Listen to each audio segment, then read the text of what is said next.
Police అంటే ఎలా పనిచేయాలి? సామాన్యులకు అందుబాటులో ఉండాలి.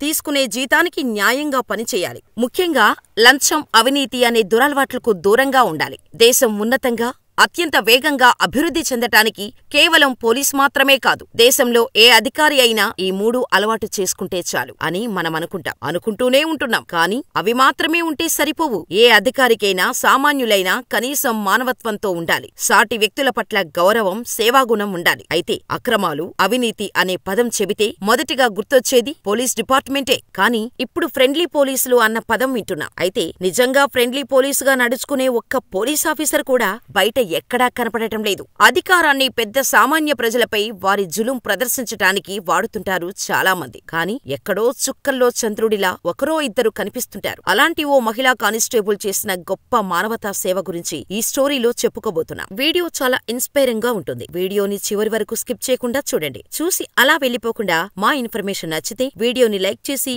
మా ఛానల్ ని సబ్స్క్రైబ్ చేసుకుని పక్కనే ఉన్న నోటిఫికేషన్ బెల్ ఆన్ చేసుకోండి. చివరిగా మీ అభిప్రాయాన్ని మాకు కామెంట్ చేయటం మాత్రం మర్చిపోకండి. ఇక వీడియో స్టార్ట్ చేసేద్దాం. తరాడు తాలూకాలోని ఉండరని గ్రామానికి చెందిన 27 ఏళ్ల వర్ష పేద కుటుంబంలో జన్మించింది. తండ్రి ఆవులు మేపుతూ కుటుంబాన్ని పోషించేవాడు. చిన్నప్పటి నుండి ఏదైనా సాధించాలి అని కష్టపడి చదివేది వర్ష. అటు చదువుతూనే ఇటు తల్లిదండ్రులకు చిన్న చిన్న పనుల్లో సహాయంగా ఉండేది. వర్ష తండ్రి ఆవులు, గేదెలు మేపుతూనే వర్షకి చదువుపై ఉన్న ఇంట్రెస్టింగ్ ను గుర్తించి డిగ్రీ వరకు చదివించాడు. డిగ్రీలో ఆర్ట్స్ నుండి గ్రాడ్యుయేట్ పట్టా పొందిన వర్ష లోక్ రక్షక్ దళ్లో కానిస్టేబుల్ గా ఎంపికైంది. ఉద్యోగం చిన్నదే, జీతం కూడా చిన్నదే. కానీ ఇప్పుడు ఆమె తన కాళ్లపైన తాను గర్వంగా నిలబడుతోంది అని ఎంతో సంతోషించాడు. ఇక ఉద్యోగం రాగానే ఓ ప్రైవేటు కంపెనీలో ఉద్యోగం చేసి ఒక వ్యక్తికి ఇచ్చి పెళ్లి చేశాడు. 2019కి లోక్ రక్షక్ దళకు ఎంపికైన వర్షకి 2021లో రాపర్ పోలీస్ స్టేషన్లో పోస్టింగ్ ఇచ్చారు. అప్పటి నుండి అదే స్టేషన్లో కానిస్టేబుల్ గా విధులు నిర్వహిస్తుంది వర్ష. అయితే బచౌ తాలూకాలోని ధోలావీరా గ్రామంలో మొరారి బాపు రామకథ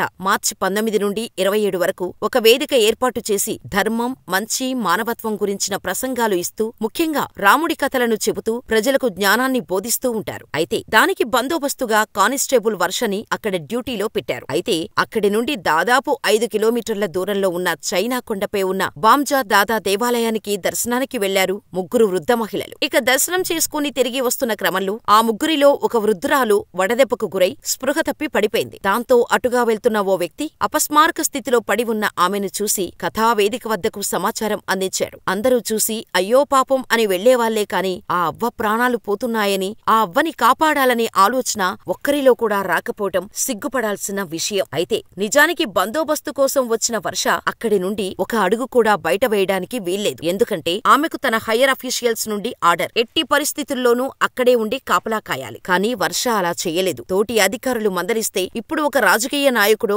బాగా డబ్బున్నోడో అయితే అందరూ వెళ్లి సహాయం చేస్తారు. కానీ ఆమె పెద్ద వృద్ధురాలు, అందుకే ఆమె ప్రాణాలు ఎవరికీ అక్కర్లేదు. కానీ నేను అలా ప్రాణాలు పోతుంటే చూస్తూ ఉండలేను. ఇక్కడ మీరంతా ఉన్నారు. అక్కడ ఆ అవ్వ ప్రాణాలతో పోరాడుతోంది. ఆమెకు సహాయం చేయటానికి ఎవరో ఒకరు వెళ్లాలి. పైగా ఆ ఎడారిలో వాహనాలు నడవలేవు. నా ఉద్యోగం పోయినా పర్వాలేదు, కూలి పని చేసేనా బ్రతకగలను. ఏం చేసుకుంటారో చేసుకోండి అంటూ పై అధికారులకు ఎదురు తిరిగి ఎంత చెప్పినా వినకుండా వెంటనే అక్కడి నుండి ఒక వాటర్ బాటిల్ తీసుకుని ఆ అవ్వ వద్దకు ఎర్రటి ఎండలో పరిగెత్తుకుంటూ వెళ్లి చేరుకుంది. కనీసం ఇంకో అరగంట ఆ అవ్వని అలాగే అదే ఎండలో వదిలేసి ఉంటే ఖచ్చితంగా ఆ అవ్వ ప్రాణాలే పోయి ఉండేవి. కాని సరైన సమయానికి ఆలస్యం చేయకుండా, ఎవరి ఆర్డర్స్ కి ఆగకుండా, తన ఉద్యోగాన్ని కూడా లెక్క చేయకుండా ఆ అవ్వని కాపాడటానికి 5 కిలోమీటర్లు పరిగెత్తుకుంటూ వచ్చింది వర్ష. కొన్ని మంచినీళ్లు తాగించి ఆ అవ్వను తన భుజాలపై ఎత్తుకుని మళ్లీ 5 కిలోమీటర్లు వెనక్కి నడిచి కథావేదిక వద్దకు తీసుకొచ్చింది. వెంటనే డాక్టర్ను సంప్రదించి ఆ అవ్వకు వైద్యమందేలా చేసి ఆ అవ్వ ప్రాణాలను కాపాడింది వర్ష. కాని 27 ఏళ్ల వర్ష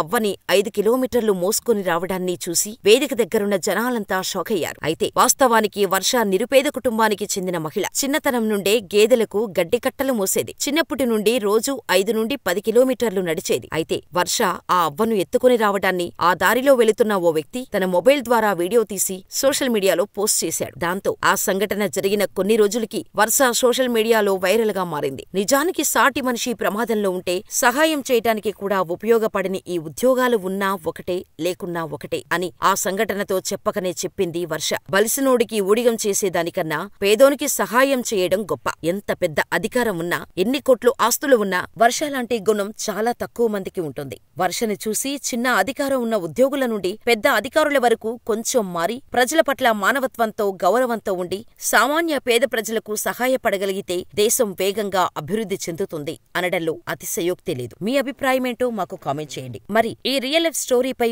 మీరు ఏమనుకుంటున్నారో మాకు కామెంట్ చేసి ఇలాంటి మరిన్ని ఇంట్రెస్టింగ్ స్టోరీస్ కోసం మన ఛానల్ ని సబ్స్క్రైబ్ చేసుకుని పక్కనే ఉన్న బెల్ ఐకాన్ కొట్టేయండి.